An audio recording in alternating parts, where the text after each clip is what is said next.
De acordo com a editora Antropos, cerca de 50 mil livros são publicados anualmente no Brasil. Mas você já se perguntou quais processos envolvem a publicação de um livro? Acompanhe!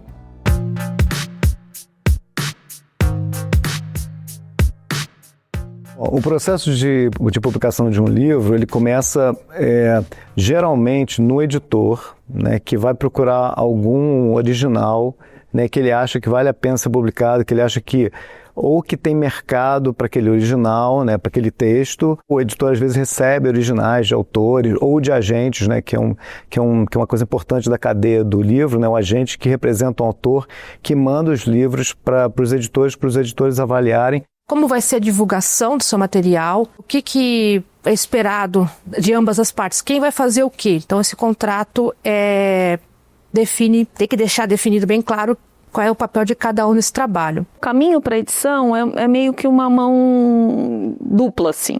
Porque tem alguns livros que eu escrevo e a gente entrega pronto, oferece pronto para a editora.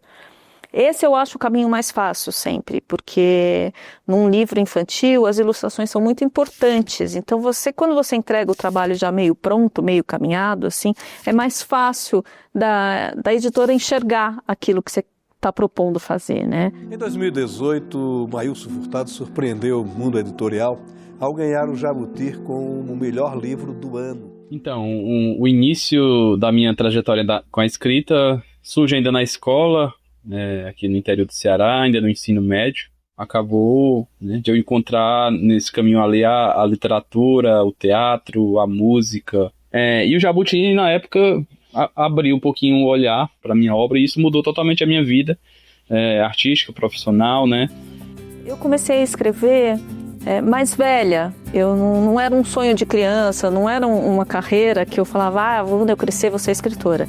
Eu descobri que eu era escritora meio sem querer. E aí eu comecei desta maneira. Aí a minha irmã me deu esse empurrão e me apresentou para o Lolo, que é o José Carlos Lolo, que é meu parceiro. Todos os meus livros é feito eu e ele juntos. Bom, o início da minha trajetória com a escrita foi um pouco engraçado, porque eu sempre fui aquele tipo de criança que deixava um caderno, uma caneta, um lápis e pronto, você pode me deixar tranquilo por horas. Eu sempre achei a escrita a coisa mais divertida do planeta. E quando chegou a época de escolher uma faculdade, tá bem, não existe faculdade para escritor, então o que eu sei fazer da vida? Sei escrever. Fui fazer faculdade de jornalismo.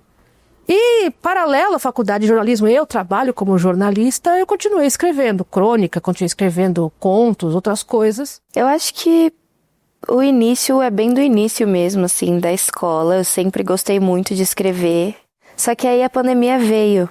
E aí eu achei na escrita um conforto, assim, uma maneira de eu fazer arte, mesmo sem poder sair de casa e estar com outras pessoas e colocar pra fora o que eu tava sentindo, que acho que a pandemia foi conturbado pra todo mundo, né? Quando a gente edita o livro, em qualquer editora, né, os autores, eles recebem um percentual de direito autoral. O direito autoral é um percentual sobre o valor de capa de um livro. Geralmente, hoje no Brasil, os direitos autorais estão em torno de 10% do preço de capa. E também é um padrão também lá de fora, essa é a média, né?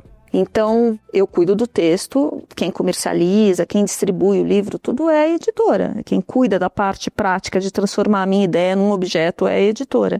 Mas nada pertence à editora, isso não é vendido à editora e passa a ser dela. O livro pertence aos autores, a autoria você não cede, você cede um direito patrimonial, digamos assim, o direito de vender a história por X tempo.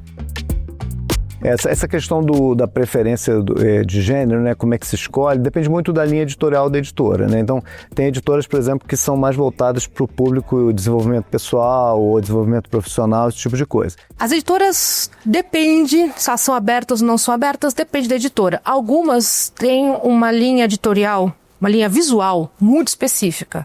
Como é que você procura essas tendências, né? Você olha tanto o que o mercado está vendendo hoje, como você frequenta muitas feiras, né, de feiras internacionais de vendas de direitos, quanto você fica de olho muito no que está vendendo lá fora, né? Eu, como um sertanejo de uma pequena cidade cearense, a minha motivação assim para a primeira publicação, essa que veio em 2011, né, vem dessa vontade, né, de apresentar um tantinho desse mundo, dessa experiência que vivo aqui nesse sertão, nessa pequena cidade aqui do interior. E minha família parte dessa história. E daí, naquele momento, enquanto adolescente, ver essa crise existencial de entender que lugar no mundo é esse, né? Eu sou filha de escritor, então uma agente literária me procurou por causa do meu pai. E ela me perguntou, olha, não é possível, nenhum filho do Jorge Andrade escreve, né? E eu falei, bom, eu escrevo. E ela viu e falou, não, mas você está louca, como isso está guardado, né? Eu vou levar para as editoras. E levou para umas editoras, e aí eu criei coragem e mandei também para umas editoras que eu conhecia, e aí eles foram editados. Eu já estava meio cansada um pouco do jornalismo. Eu trabalhava em jornalismo diário ainda por cima, que é uma coisa muito puxada, né? E eu tive filho.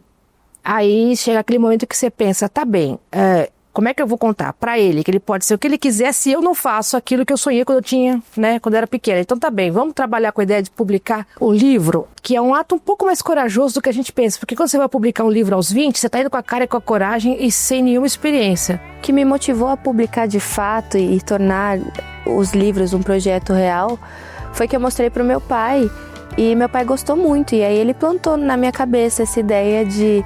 E se a gente transformasse em um livro, inicialmente era uma coisa para presentear a família no Natal, assim. Eu comecei a escrever e comecei a pensar, nossa, seria legal reunir realmente os meus poemas e entender. Então surge de uma sementinha que meu pai plantou na minha cabeça.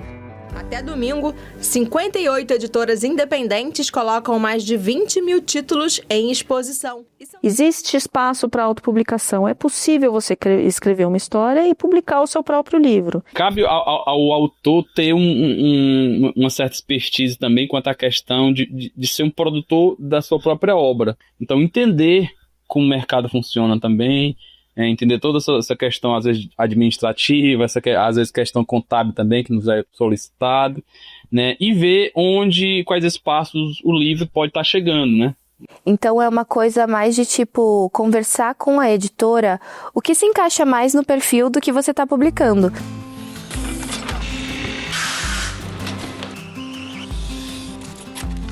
A melhor parte da publicação, eu acho, é quando a gente encontra os leitores. Quando vai em escola e conversa com as crianças. Isso é sempre muito legal. Que é quando a gente descobre se a história chegou nele mesmo, né? Se as crianças realmente gostaram daquilo. Eu vou numa tarde numa escola, eu saio de lá me achando a pessoa mais maravilhosa do mundo. Porque as crianças, elas curtem muito aquilo, né? É uma sensação muito, muito engraçada. Porque você já está, ao mesmo tempo, está cansado. Porque, né... Todo o processo de edição, preparação, negociação, ele é cansativo. Então, quando você olha para ele, você fala, não acredito que deu certo. A gente sempre escreve tendo a esperança de ser lido em algum determinado momento, né? Então é sempre um sentimento e uma alegria diferente de saber que o livro está conseguindo chegar a outros lugares que talvez inicialmente a gente sequer pensa. Eu acho que é um pouco a prova concreta, viva, assim, de que eu existi, sabe? E é muito doido pensar que o que eu escrevi agora é uma coisa que o mundo pode ver, se quiser. Mas é muito especial, assim, ter uma parte sua que existe por si só agora.